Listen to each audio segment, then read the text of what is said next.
BGMIAPK.com पिछले एक साल से गूगल के सर्च पेज में टॉप में रैंक कर रहा है। इससे पहले आप लोगों ने YouTube में कई सारे एसईओ के वीडियोस देखे होंगे जहां पर आपको थियोरेटिकली टिप्स एंड ट्रिक्स बताया जाता है कि ऐसे रैंक करना होता है, वैसे रैंक करना होता है। लेकिन क्या कभी YouTube में आपने ऐसे कोई वीडियो देखे हो जहां पर ब्लॉगर अपने ही वेबसाइट को रिवील कर अपने पैरों पे कुल्हाड़ी मारकर आप लोगों को बता रहा होगा कि हाँ भाई ये देखो मेरी वेबसाइट है, ये रैंक क्या है और इससे इतना ट्रैफिक आ रहा है? नहीं बताएगा कोई भी ऐसा वीडियो यूट्यूब में शायद ही मौजूद होगा। So guys welcome back to another case study video and आज के इस वीडियो में हम लोग केस स्टडी करने वाले एक माइक्रो निश वेबसाइट का जिसको मैंने 2021 में बनाया था और ये वेबसाइट विद इन 1 मंथ के अंदर रैंक कर गया था। किस लिए रैंक किया था, इसकी क्या क्या स्ट्रेटेजीज थे और अभी के टाइम पे इसका रिजल्ट क्या है, ये सारे कुछ मैं इस वीडियो में बताने वाला हूँ, आपके साथ शेयर करने वाला और इवन लास्ट तक देखिएगा क्योंकि लास्ट में मैं आप लोगों के साथ इसके रिलेटेड कुछ सीक्रेट शेयर करूंगा ताकि आगे जाकर आप लोग इस टाइप के ब्लॉग में काम कर तो आपको भी ये सारी चीजें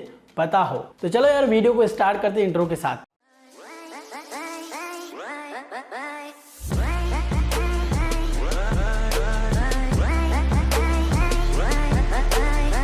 इस वीडियो को मैंने टोटल 3 पार्ट में डिवाइड किया है, स्ट्रैटेजी, डिप्लॉय और रिजल्ट, ताकि आप लोगों को समझने में आसानी हो। चलो सबसे पहले बात करते हैं स्ट्रैटेजी की। ये जो पर्टिकुलर नीश था BGMIAPK.com, इसका स्ट्रैटेजी हम लोग कैसे डिसाइड किए थे। लेकिन उससे पहले मैं आप लोगों को एक चीज याद दिलाना चाहता हूँ। बहुत दिनों पहले मैंने एक वीडियो अपलोड किया था जहां पर मैंने बताया था कि आप दूसरे यूट्यूबर्स के साथ कांटेक्ट करके उनके चैनल के रिगार्डिंग वेबसाइट बनाकर उनके चैनल से ट्रैफिक ले सकते हैं। पता नहीं आप लोगों में से कितने लोगों ने ये स्ट्रैटेजी अपनाया होगा, बट मैंने तो बखूबी अपनाया है। इसलिए मैं आज के टाइम पे बहुत सारे यूट्यूबर्स के साथ काम करता हूँ और ये जो मैंने माइक्रो निश बनाए थे ये भी उसी का एक हिस्सा था। एक दोस्त थे मेरा जिसका PUBG गेमिंग से रिलेटेड चैनल था, तो उस पर मस्त काम चल रहा था और अचानक से हमारे इंडियन गवर्नमेंट ने बहुत सारे चाइनीज एप्स एंड गेम्स को बैन कर दिया जिनमें PUBG भी शामिल था। इंडिया में हाहाकार मच गया कि PUBG बैन हो गया, अब क्या खेले। यूथ तो जैसे मानो पागल हो गया। अब यहाँ पर हमारे पास बहुत सारे कंटेंट थे कि हाँ भाई PUBG कब आने वाला है, ये जो न्यूज है ना, तो ये चीज बहुत चल रहा था उस टाइम पे कि हाँ भाई अब आने वाला है, तब आने वाला है। बट एट द एंड हमें रिसोर्सेज के थ्रू, बिकॉज हम गेमिंग कम्युनिटी में सबसे पहले जो है ना सारे अपडेट्स वगैरह पहुंचते, PUBG जैसे पब्लिकली पहुंचते ना उससे पहले पहुंच जाते। तो हमें यहाँ पर पहले नाम पता चला, that is battlegrounds mobile India, अलग से नाम लेकर जो है इंडिया में PUBG कम बैक कर रहा है। अब यहाँ पर मैं और मेरा फ्रेंड सोच में पड़ गए क्योंकि यहाँ पर हमें कीवर्ड डिसाइड करना था। देखिए एक चीज को ध्यान में रखिए, जब कोई आप बने बनाई टॉपिक या नीश पे काम करने जाते हो तो आपको बहुत सारे टूल्स में डेटा मिल जाएंगे कि इस पर्टिकुलर कीवर्ड में कितने रिलेटेड कीवर्ड है, किसमें कितना सर्च वॉल्यूम में क्या कुछ, सब कुछ ठीक है। बट क्योंकि हमें प्रीवियस एक्सपीरियंस था PUBG को लेकर, क्योंकि PUBG APK पे भी हमारा ही वेबसाइट रैंक कर रहा था, तो यहाँ पर हमें ये टारगेट करना था इंडिया में ये जो बैटलग्राउंड्स मोबाइल इंडिया ये जो आ रहा है, क्या इसका नाम यही रहेगा? इसका अगर शॉर्ट फॉर्म निकालते हैं तो वो निकालते हैं BGMI। तो क्या ये BGMI ही रहेगा या फिर इसको PUBG नाम से ही पुकारा जाएगा? तो ये बहुत बड़ा कंफ्यूजन सा मामला था क्योंकि इसी से डिसाइड होगा कि आगे जाकर गूगल पे लोग PUBG मोबाइल एपीके सर्च करेगा या फिर तो BGMI APK, BGMI download, BGMI game download, ये सारे कीवर्ड सर्च करेंगे। कीवर्ड का कोई अंदाजा नहीं था, हम लोग नीश बिल्ड कर रहे थे। एक चीज ध्यान में रखना, ये वाला चीज बाद में जाकर समझ में आएगा। और उस टाइम पे BGMI.net, BGMI.in और BGMI रिलेटेड जितने भी सारे डोमेन नेम थे सब के सब अवेलेबल थे। क्योंकि ये नाम अभी तक पब्लिक नहीं हुआ था, दैट्स व्हाई ये अवेलेबल थे। हम लोगों ने थोड़ा सा आलसी दिखा, यहाँ पर सोचने में थोड़ा देरी कर दिया और वहां पे BGMI ने अपना नेम पब्लिक कर दिया और उसी के बाद BGMI.in डोमेन किसी और ने रजिस्टर कर लिया। उसके बाद हमने सोचा कि चलो BGMI से रिलेटेड यानी कि PUBG से रिलेटेड हमारा एक बड़ा वेबसाइट है, तो मैंने यहाँ पर क्या किया, मैंने सजेस्ट दिया कि हाँ एक माइक्रो निश APK के लिए अलग से बनाते हैं। That's why we register BGMIAPK.com क्योंकि ये कीवर्ड बहुत सर्च में आने वाला था, ऐसा मुझे लग रहा था। और डोमेन को भी रजिस्टर कर लिया, वो भी BGMI लॉन्च होने से करीब 1 महीना या 15 दिन पहले ही हमने रजिस्टर कर लिया था। अब टाइम आता है डिप्लॉय की, यानी कि इस वेबसाइट को लाइव करना, इसमें SEO वगैरह करना और इसको पब्लिकली अवेलेबल करवा देना। चलो अब चलते हैं डेस्कटॉप में और ये चीज हम वहां पे समझते हैं। देखो BGMI इंडिया में रिलीज हुआ था 2 जुलाई 2021 को। 17 जून 2021 को ही हमने डोमेन रजिस्टर कर लिया था। सबसे पहले हम लोग नेमचिप में गए और इस डोमेन को रजिस्टर कर लिया BGMIAPK.com। उसके बाद गए होस्टिंगर पे और होस्टिंगर का ही होस्टिंग में यूज करता हूँ अपने मैक्सिमम वेबसाइट के लिए और हमने लिया था होस्टिंगर का प्रीमियम वेब होस्टिंग वाला प्लान। क्योंकि शुरुआती दिनों में BGMIAPK बहुत ज्यादा ट्रैफिक आ रहा था, तकरीबन 50,000 पेज व्यूज पर डे का, तो इजीली ये वाला होस्टिंग जो है उसको संभाल लेता है और स्पीड भी बहुत बढ़िया आता है। दैट्स व्हाई मैंने होस्टिंगर ही चूज करना बेटर समझा। तो अगर आप लोग भी लेना चाहते हो डेफिनेटली नीचे डिस्क्रिप्शन में लिंक है, उसे लेते तो मुझे भी कुछ एफिलिएट कमीशन मिलेगा। उसके बाद वर्डप्रेस वर्डप्रेस पे हमने सेटअप किया। थीम मैंने कौन सा यूज किया है, जेनेरेटप्रेस। फिलहाल के लिए तो मैं जेनेरेटप्रेस यूज कर रहा हूँ, बट अभी मैंने नया थीम पे स्टार्ट किया है। तो अगर आप लोग एकदम डिटेल में चाहिए ना कि एक माइक्रो निश कैसे सेटअप करता हूँ मैं, वो भी इससे बेहतर वेबसाइट, क्योंकि भाई बहुत पुराने बनाए थे, करीबन 1 साल होने वाला है। तो मेरा जो टेक्नोलॉजी होता है, मेरा जो ब्लॉग बनाने का स्टाइल होता है, वो हर महीने हर हफ्ते चेंज होता रहता है। तो फिलहाल के लिए अगर आप लोगों को जानना है कि मैं एकदम बहुत एडवांस तरीके से कैसे माइक्रो निश सेटअप करता हूँ, तो कमेंट बॉक्स में कमेंट कीजिए। अगर आप लोगों का रिस्पॉन्स रहता है तो नेक्स्ट वीडियो में एकदम डिटेल में एक माइक्रो निश सेटअप करके बताऊंगा। तो फिलहाल के लिए इसमें मैंने जेनेरेटप्रेस थीम यूज किया है और इसको कस्टम सारा डिजाइन वगैरह सब मैंने किया है, यहाँ पर मॉडिफिकेशन वगैरह जो कुछ भी है। और प्लगइन के नाम पे आप लोग देख सकते हो कौन कौन से प्लगइन मैंने यूज किया है। तो हमारा मेन टारगेटेड कीवर्ड था BGMI APK और उसके बाद BGMI डाउनलोड, BGMI गेम्स, ये सारे। होम पेज में ये वाला जो होम पेज है, यही हमारा मेन टारगेटेड पेज था जहां पर मैक्सिमम विजिटर्स को हमें लाने थे और इसी होम पेज को हमें रैंक करवाना था। तो होम पेज का डिजाइन बिल्कुल हमने सिंपल रखा था।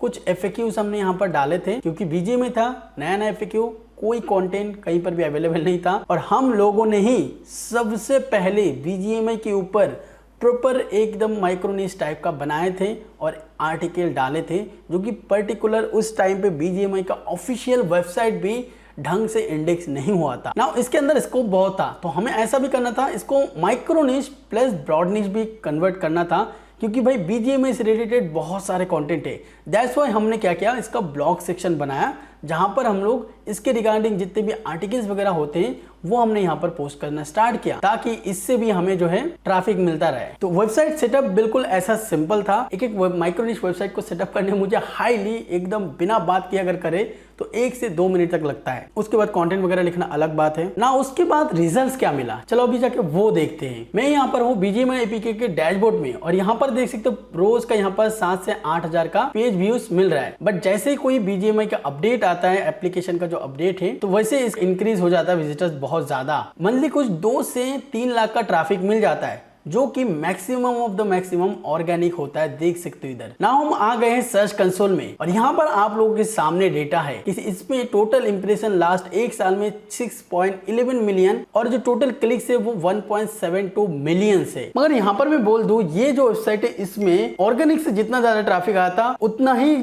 ट्रैफिक सोशल मीडिया से भी आया था, क्योंकि भाई ये हमारा वेबसाइट एकदम बिल्कुल ऑफिशियल टाइप का बन गया था। हर कोई इसको शेयर करता था, इवन तो बहुत ज्यादा लेवल पर शेयर करता था। अब देखो यहाँ पर कमाल, हमने यहाँ पर टारगेट किया था BGMI APK, बट BGMI जो ऑफिशियल नेम है उस पे हमने मोर देन 1 मिलियन 10 लाख से भी ज्यादा इंप्रेशन आया। बट क्योंकि भाई हमारा ये ऑफिशियल वेबसाइट नहीं है, दैट्स वाई ये टॉप पे रैंक नहीं करेगा। लेकिन जो हमारा टारगेटेड कीवर्ड था BGMI APK, उसको अगर हम सर्च करते हैं तो यहाँ पर देखो एकदम टॉप पे रैंक कर रहा है। उसके नीचे जितने भी यहाँ पर देख सकते हो .sports, battleground mobile up to down का है, BGMI.in जो डोमेन हमने रजिस्टर नहीं कर पाया था, बंदा अच्छा है, काम कर रहा है, तो डेफिनेटली इसका भी जा रहा है। और ये देखो कोई गवर्नमेंट एक्सपायर्ड डोमेन है जो कि बीट नहीं कर पाया है। Android One, Google Play Store, APK Mirror, Sportskeeda और ऐसे बहुत सारे इवन battlegroundsmobileindia.com। तो ये सारे वेबसाइट को हमने आउटरैंक करते हुए टॉप पे पोजीशन गेन किया। लेकिन बात यहाँ पर ये है कि इसको मैंने कितने दिन में गेन किया था। आप लोग यकीन नहीं करोगे, ये जो रैंकिंग था ये गेन हुआ था विद इन 1 मंथ, यानी कि वेबसाइट स्टार्ट करने के 1 मंथ के अंदर ही ये हमारा वेबसाइट रैंक हो गया था। तो ये है इसका रिजल्ट। इवन तो दूसरे कुछ कीवर्ड में अगर हम लोग देखें तो BGMI APK डाउनलोड पे अगर हम लोग देखें, यहाँ पर देख सकते हो ये भी टॉप पे है। तो ऑलमोस्ट जितने भी आप कीवर्ड यहाँ पर करोगे, मैक्सिमम पे मैक्सिमम हमारे फर्स्ट पोजीशन पे ये रैंक्ड है। तो ये था दोस्तों रिजल्ट्स। फिलहाल के लिए ये वेबसाइट मेरे अंडर नहीं है, जो मेरे यूट्यूबर दोस्त थे उसी के साथ कोलैबोरेट में इसको बनाया था एंड अभी उसी के पास है, बिकॉज इस पे टाइम देने का उतना टाइम नहीं बनता, दैट्स व्हाई मैं इसको अभी स्किप कर चुका हूं। बट आप में से सभी लोगों का डिमांड ये था कि भाई केस स्टडी बनाओ। अभी आप लोगों ने यहाँ पर इसका रिजल्ट देख लिया, कैसा इसका रिजल्ट आया है। Now time for secret tip. आप लोगों को वीडियो की शुरुआत में बताया था कि मैं अपनी तरफ से कुछ सीक्रेट टिप्स इसको देने की कोशिश करूंगा। देखो BGMIAPK.com को जो रैंकिंग है इसके पीछे कुछ रीजन है जो कि अगर आप समझ गए ना तो डेफिनेटली आगे आने वाले बहुत सारे से हजारों निशेस आएंगे, उनमें भी अगर आप वेबसाइट बनाते हो तो उस पर भी आप रैंक कर सकते हो। इसके रैंकिंग के पीछे पहला एडवांटेज ये था कि फर्स्ट इंप्रेशन, जैसे कि मैंने बताया जब BGMI नाम अनाउंस हुआ था तो हम लोगों ने कोई टूल का यहाँ पर डेटा ना था नहीं, सब अपने आप को ही डिसाइड करना था कि कौन कौन से कीवर्ड्स आएंगे क्या नहीं क्या। तो ऐसे आप लोगों को भी सोचना है, दिमाग लगाना है कब क्या नया चीज आ रहा है। अगर उससे पहले ही आप डोमेन रजिस्टर करके उसके ऊपर लिखना स्टार्ट कर देते हो तो गूगल की नज़र में आप ही वो पहला बंदा हो जो इस टाइप का इसके रिगार्डिंग कंटेंट बनाए हो। तो ये एक बहुत बड़ा एडवांटेज मिलता है गूगल पे रैंक करने का।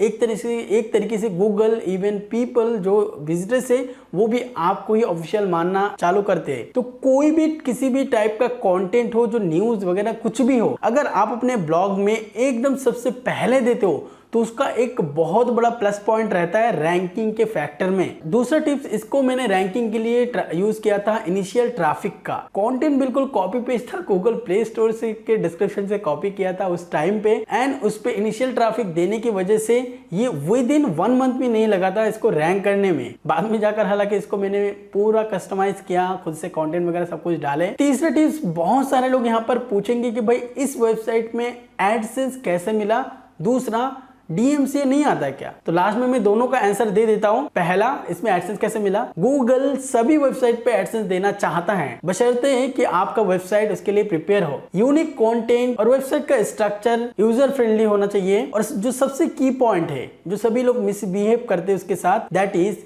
वेबसाइट बनाया और एडसेंस के लिए अप्लाई कर दिया। कुछ आ नहीं रहा है, वेबसाइट में कोई विजिटर्स नहीं है, कुछ नहीं है, एडसेंस के लिए अप्लाई कर दिया। इस सिचुएशन में मैक्सिमम ब्लॉग्स को रिजेक्ट कर दिया जाता है। बट अगर वेबसाइट में कुछ वायलेशंस है भी, लाइक कंटेंट इतना ज़्यादा नहीं है, एक ही पेज है, ज़्यादा ब्लॉग पोस्ट नहीं है, बट फिर भी अगर आपने ऐसे वगैरह करके उसको रैंक कर दिया, उसमें ट्रैफिक आ रहा है, तो एडसेंस भाई 100% मिलेगा। तो ये अपने दिमाग में घुसा लो। एडसेंस अप्रूवल का यही स्ट्रैटेजी होता है एक माइक्रोनिश ब्लॉग में। खैर, अगर आप लोग डिमांड करते हो जो माइक्रोनिश का पूरा फुल ट्यूटोरियल वगैरह वीडियो, तो उसमें मैं डेफिनेटली एडसेंस वगैरह भी अप्लाई करके दिखाऊंगा, उसको अप्रूव करके भी दिखाऊंगा। नेक्स्ट जो आपका क्वेश्चन था दैट इज के डीएमसी, तो देखो यार इसमें डीएमसी नहीं आएगा। क्यों? क्योंकि भाई ये गेम है और एपीके आप लोग समझते हो भाई, एपीके पे आता है, एपीके के कॉपीराइट स्ट्राइक आता है, डीएमसी आता है, तो भाई वो आता है जब आप किसी का कॉपीराइट्स को भंग करते हो। ठीक है, लाइक स्ट्रीमिंग जो एप्लीकेशंस होते हैं, नेटफ्लिक्स, स्पॉटिफाई, इन टाइप के जो इलीगल ऐप्स होते हैं या फिर स्ट्रीमिंग ऐप्स होते हैं, उनको जब आप अपने वेबसाइट में डालते हो उसके रिगार्डिंग या फिर उसके रिगार्डिंग आप माइक्रोनिश बनाते हो, तब जाकर जो डीएम से बहुत ज़्यादा आता है। ये वेबसाइट जो मैंने बना है, इसको मैं ऑफिशियल एप्लीकेशन जो है वही प्रोवाइड कर रहा हूँ, just as a downloadable format. Google Play Store से डाउनलोड नहीं कर सकते तो वेबसाइट में आके डाउनलोड कर लो, दैट्स इट। इसमें मैं कोई भी इलीगल नहीं कर रहा हूँ, उनका कॉपीराइट का कोई भी उल्लंघन नहीं कर रहा हूँ, तो इसमें कॉपीराइट नहीं आएगा। और इवन कॉपीराइट तब वर्क करता है जब आप किसी एक पर्टिकुलर नेम का रजिस्टर करवाते हैं कॉपीराइट, और उस पे बाद में जाकर कोई अगर कुछ करता है तब जाकर कॉपीराइट मारने का कोई चांस रहता है। बट भाई बीजीएमआई वालों से पहले ही मैंने डोमेन रजिस्टर कर लिया था। बीजीएमआई तब तक लॉन्च भी नहीं हुआ था जब मैंने इसको रजिस्टर किया था, तो 1000 बार भी चाहे तो बीजीएमआई अब के टाइम पे इस पे कुछ भी नहीं कर सकता। इट्स इम्पॉसिबल, क्योंकि भाई ऐसे मेरे बहुत सारे डोमेन से, जब वो कंपनी ही बना नहीं था तब से मैं उसका डोमेन रजिस्टर कर चुका हूं, और उस नीश पे अभी मैक्सिमम वेबसाइट पे डीएम से मारता है, बट मेरे वेबसाइट में हाथ भी नहीं लगा पाता क्योंकि मैंने उनसे पहले डोमेन रजिस्टर किया था। दैट्स इट, बहुत बकवास कर लिए। उम्मीद करता हूँ कि आप लोगों को इस वीडियो में कुछ भी सीखने को मिला होगा। डेफिनेटली मिलता है तो कमेंट बॉक्स में कमेंट कीजिए, आपको कोई डाउट्स या कुछ भी हो तो वो भी कमेंट बॉक्स में कीजिए। दैट्स इट, मिलते हैं अगले वीडियो में, तब तक के लिए गुड बाय।